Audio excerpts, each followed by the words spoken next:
Bonjour à toutes et à tous. Allez, aujourd'hui on va voir le montage d'une mouche noyée, donc la perdigrine. Perdigrine tout simplement parce qu'elle a le corps vert et elle est montée avec une plume de perdrix. Donc petite mouche noyée que l'on met généralement en deuxième position. Donc on va dire en une entre-deux, quoi, parce qu'on a la mouche de fond, on utilise souvent une palareta ou une nymphe, la deuxième en potence et la troisième bien sûr en sauteuse. Donc celle-là, elle va souvent en potence. Allez, c'est parti, on voit le matériel qu'il nous faut pour la monter, et après on passera au montage.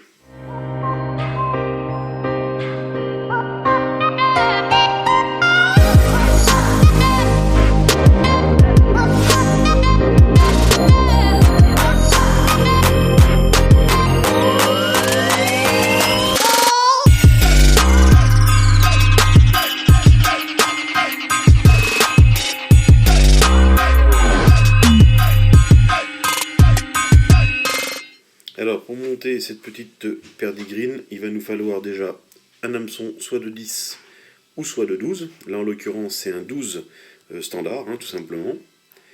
Pour commencer le corps, il va nous falloir un tinsel couleur un peu vert. De l'autre côté il est cuivre, donc c'est tout simplement Unithread. Là c'est du Unimillar.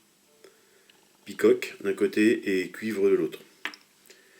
Après, il va nous falloir un peu de poids, du dubbing, donc fox squirrel, ce qui veut dire renard écureuil, mélangé, une plume de perdrix, donc là on va prendre une petite plume, parce que c'est vu la taille des fibres par rapport à la longueur de l'hameçon, qu'on va préparer comme ceci. Donc ça veut dire qu'on va enlever le côté dufteux, comme celui-là, là. On va enlever tout ça, et on va garder quelques fibres là. Ici j'ai gardé la pointe pour l'accrocher, et on va garder entre 1 cm et 1 cm 5 de longueur de fibre maximum.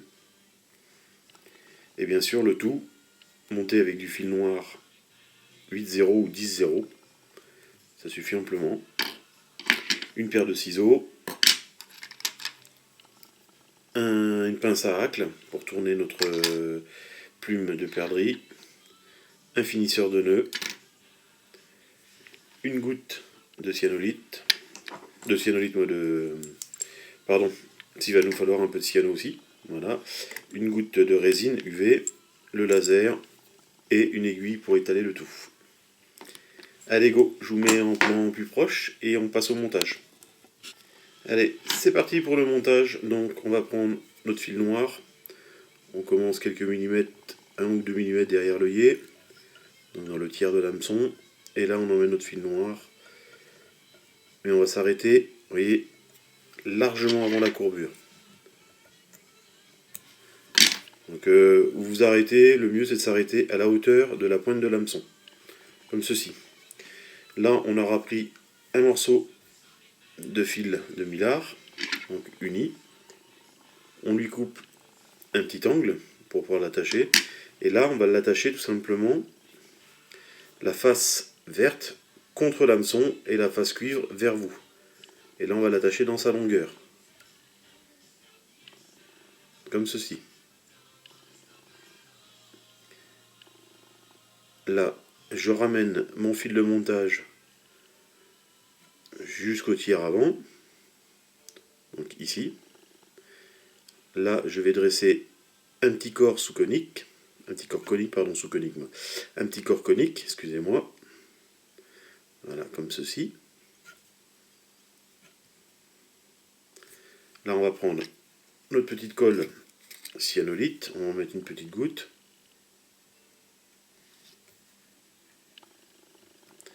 histoire que notre Millar ne se sauve pas quand il prendra des coups de dents. Là vous allez ramener votre Millar vers l'avant, et là on va le faire pivoter et on va le faire tourner, voilà. C'est comme ça que ça s'installe, pour éviter d'avoir des bosses ou des excroissances quand on le roule. Là, hop, on l'arrête au fil de montage, par 2-3 tours, on coupe l'excédent, va ravancer notre fil de montage jusqu'ici. Là, on va prendre notre petite colle UV, enfin notre résine UV, pardon.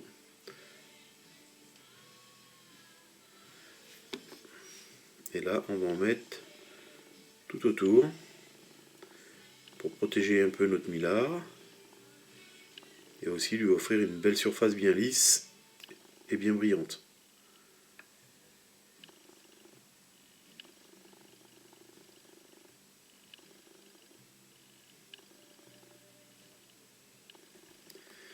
Comme ceci.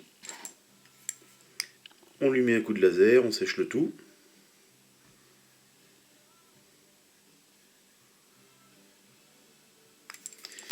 Voilà.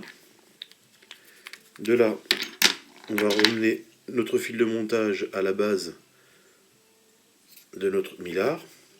On va prendre de la poix. On va engraisser sur un bon 2 cm à peu près. On va prendre une pincée de poils, comme on dit, de skirelle et de phoque, donc d'écureuil et de renard.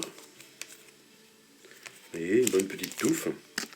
Et là, on va bien serrer notre dubbing en le malaxant de gauche à droite pour bien qu'il reste collé au fil. Et après, on finit de le twister dans le même sens. Et là, on commence nos enroulements. Et là, on va former une belle petite boule, comme ceci.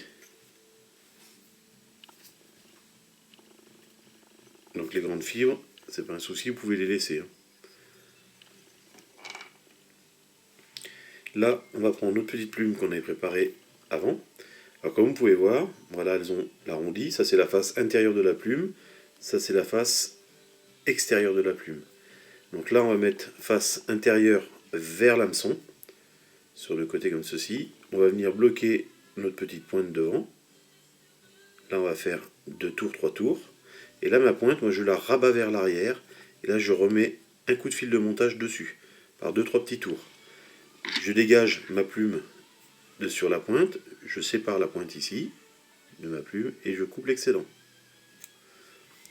De cette façon, notre plume ne peut pas se sauver, et elle ne peut pas se détacher.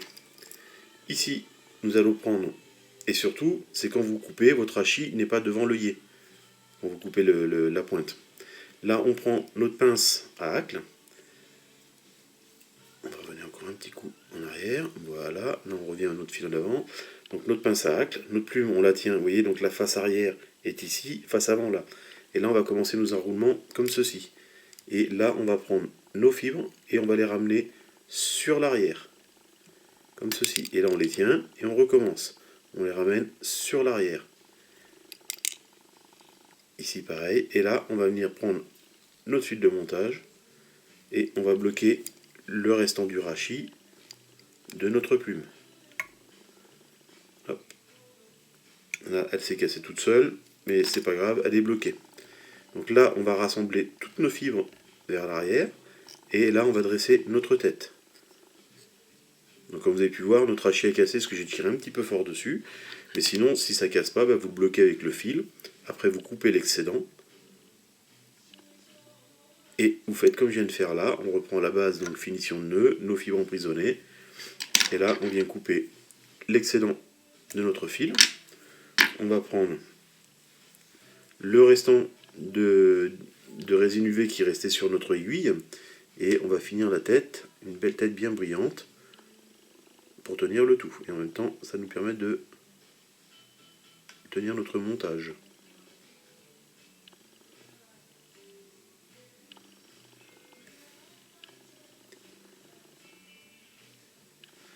Comme ceci. Un petit coup de laser.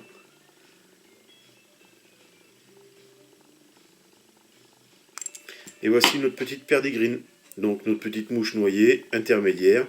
Et vous regardez bien, nos fibres ne dépassent pas de la longueur de notre hameçon. Donc on est bien proportionné. Des fibres bien vivantes dans l'eau. Voilà pour la petite perdigrine. Bon montage à tous!